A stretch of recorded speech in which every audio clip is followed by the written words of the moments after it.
मित्रों नमस्कार। और प्रश्न और उत्तर की इसी श्रृंखला में हमारा अगला जो स्वामी जी से प्रश्न है वह है सर्वाइकल पेन के बारे में। और जैसा कि स्वामी जी, सर्वाइकल पेन अति कष्टकारी होता है जैसा लोगों ने हमें बताया है, क्योंकि उसमें कुछ भी उपाय काम नहीं आते और घंटों चलता है वो।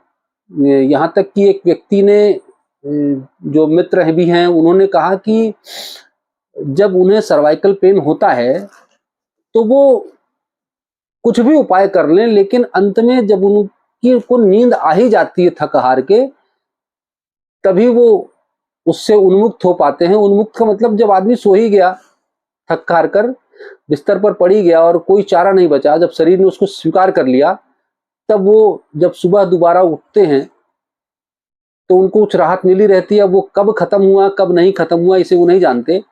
तो कृपा करके सर्वाइकल पेन के बारे में थोड़ा सा कुछ ऐसा बता दें जिससे मित्रों को थोड़ा सा लाभ हो सके और उस कष्ट से बच सके। तकिया नहीं लगाना, जमीन पर सोना, गद्दे पर नहीं सोना, ये तो करीब करीब सभी को पता है, ये तो करना ही नहीं चाहिए। ये तकिया ना हमारे यहाँ की है ना, और सामान्य घरों में तो जो तकिया होती है वो बहुत मोटी होती हैं।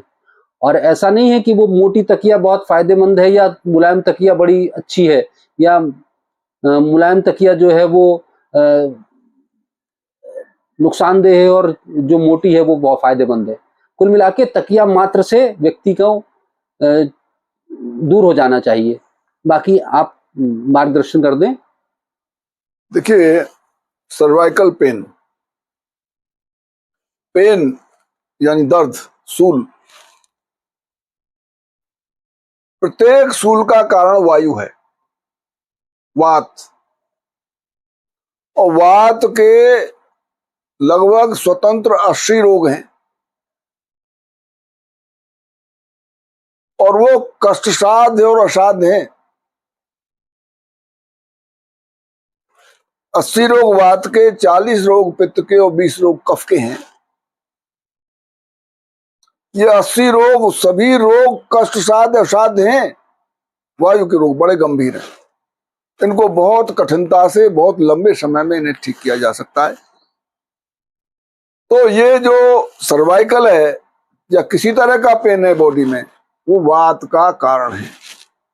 तो जब भी इसका उपचार करना हो तो ध्यान रखिए, इसमें पंचकर्मा सबसे ज्यादा सहायक है।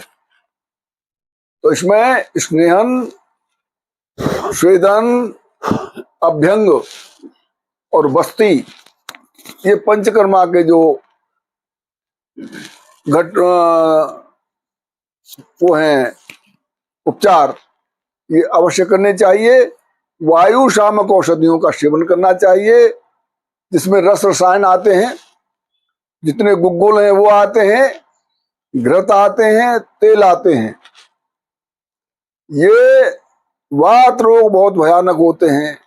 ये उसका छोटा पार्ट है ये सर्वाइकल। और अगर अधिक दिन ये रह गया और वायु का उपचार नहीं किया तो इससे बड़े बड़े रोग भी संभव है। ये पैरालिसिस वगैरह जो होते हैं ये वात रोग ही है।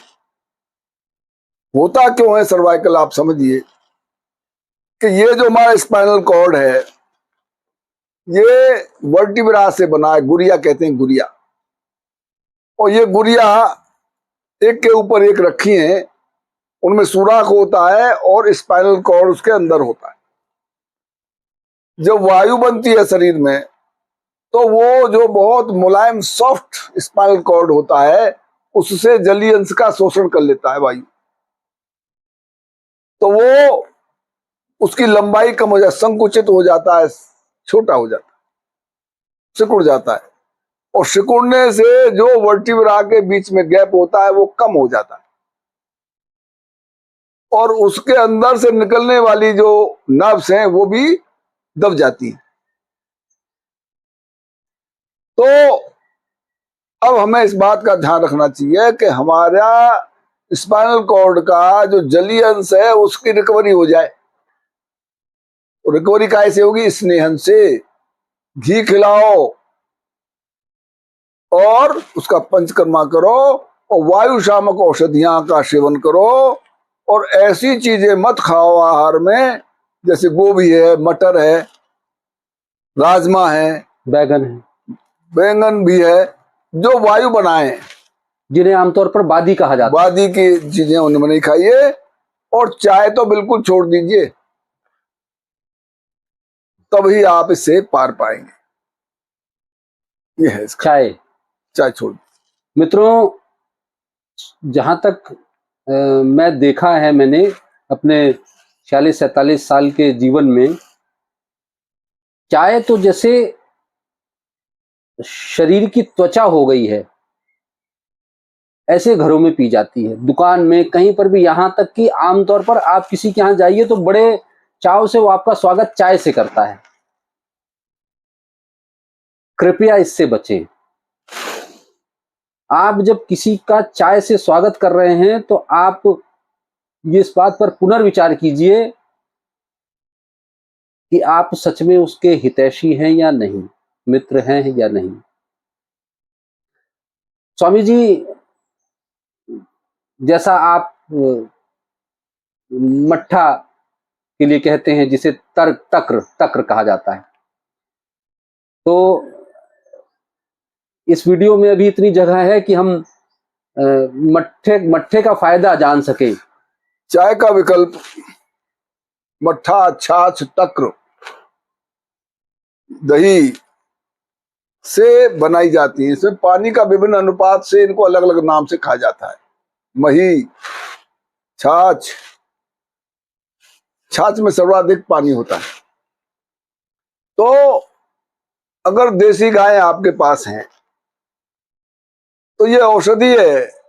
कहीं कहीं शास्त्रों में लिखा है कि ये तक्र तो देवताओं को भी दुर्लभ है, और देवताओं ये, को भी। हाँ, और ये पाइल्स की सबसे उच्च कोटि की औषधि है। जो पाइल्स तक्र से खत्म होते हैं वो फिर कभी पैदा नहीं होते। और विकल्प के रूप में अगर आप इलायची रखें, आंवले की कोई आइटम रखें, तो ये स्वास्थ्य पूरक भी है, कोई नुकसान भी नहीं, और आपका समुचित आदर भी हो जाएगा। लेकिन चाय के बारे में आपको बता दूं, पहले आप सब पढ़ी लिखे सभी लोग हैं, आप गूगल पर टाइप करें कि चाय का भारतवर्ष में उत्पादन कितना है। फिर इसके बाद आप टाइप करें कि इससे यहां से चाय का एक्सपोर्ट कितना है, तो आप पाएंगे कि इस उत्पादन से कहीं ज्यादा एक्सपोर्ट है। तो चाय आपके लिए है कहां? तो फिर आप कहेंगे चाय नहीं तो हम क्या पी रहे हैं। इसका जवाब आपको तब मिलेगा जब आप वहां जाएंगे उनके बागान में, और जो फैक्ट्रियां हैं, तो वहां आप देखेंगे कि ट्रक के ट्रक भरे हुए, लोडेड और वो ढके हुए, उस फैक्ट्री के गेट पर मीलों खड़े होंगे। उन्हें खोल के देखिए उसमें क्या आ रहा है। उसमें बुरादा, सड़ा हुआ भूसा जो बरसात में भीग जाता है, लाल लाल हो जाता है, खराब। चमड़े की कतरन के वो उसका बुरादा। अब जो फैक्ट्रियों में बहुत बड़े बड़े प्लेटफार्म होते हैं, उनमें वो सब मिला करके मशीनों से और फैला दिया जाता है, और उस पर 3 केमिकल्स का स्प्रे होता है। निकोटिन, कॉफीन और टैनिन। ये तीनों ही विषय हैं और घातक हैं। इसका स्प्रे करने के बाद उसे मिला दिया जाता है, और जो बचा हुआ डस्ट होता है चाय का, वो भी उसमें मिला दिया जाता है। साथियों, अब आप इनके बारे में पढ़ लें, गूगल पर सब कुछ उपलब्ध है कि टैनिन, कैफीन और निकोटिन कितना खतरनाक है बॉडी के लिए। ये वायु को बढ़ाएगा, आपको रोगों को देगा, ताकि डॉक्टरों की डॉक्टरी चलती रहे, एलोपैथी का प्रचार प्रसार होता रहे। और डॉक्टरों का पेट भरता रहे और आप बीमार हो के पैसे देते रहें। मित्रों,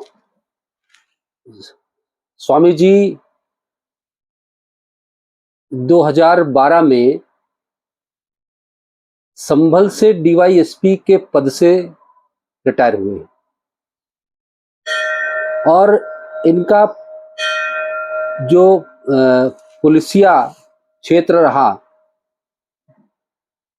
उसमें इनके पास खुफिया तंत्र से जानकारियों का कोई अभाव नहीं था। उसके बाद भी मैं आपसे ये कहना चाहूंगा कि आप हमारी जो अभी जो स्वामी जी ने कहा, आप हमें बिल्कुल गलत अगर मान रहे हो या आपको लगता हो कि नहीं हम बिल्कुल सही नहीं हैं, तो आप हमें किनारे रखिए और आप स्वयं एक बार पता कीजिए। अगर वाकई में भारत में उत्पादन से अधिक उसका निर्यात है तो ये सोचने वाली बात है कि चाय के नाम पर हमें क्या मिल रहा है। ये आपके विवेक पर है। आप इस वीडियो को ही सर्वसम्मत मत मान लीजिएगा, कुछ खोज आप भी कीजिए। हो सकता है हम गलत निकलें, हो सकता है हम सही निकलें, ठीक है। आप एक बार पता अवश्य करें। चाय बागानों में किसी बहाने आप घूम भी आएंगे। हमें किसी को भड़काना या हमें किसी को उकसाना नहीं है। चाय से होने वाले फायदों के बारे में हमें अवगत कराइए, हम चाय का समर्थन करेंगे। चाय को मट्ठे से, देसी, जैसे स्वामी जी ने कहा, देसी गाय के दूध से बना हुआ मट्ठा कोई साबित करे कि चाय से अधिक फायदेमंद नहीं है, हम चाय का समर्थन करेंगे, हम चाय का स्वागत करेंगे।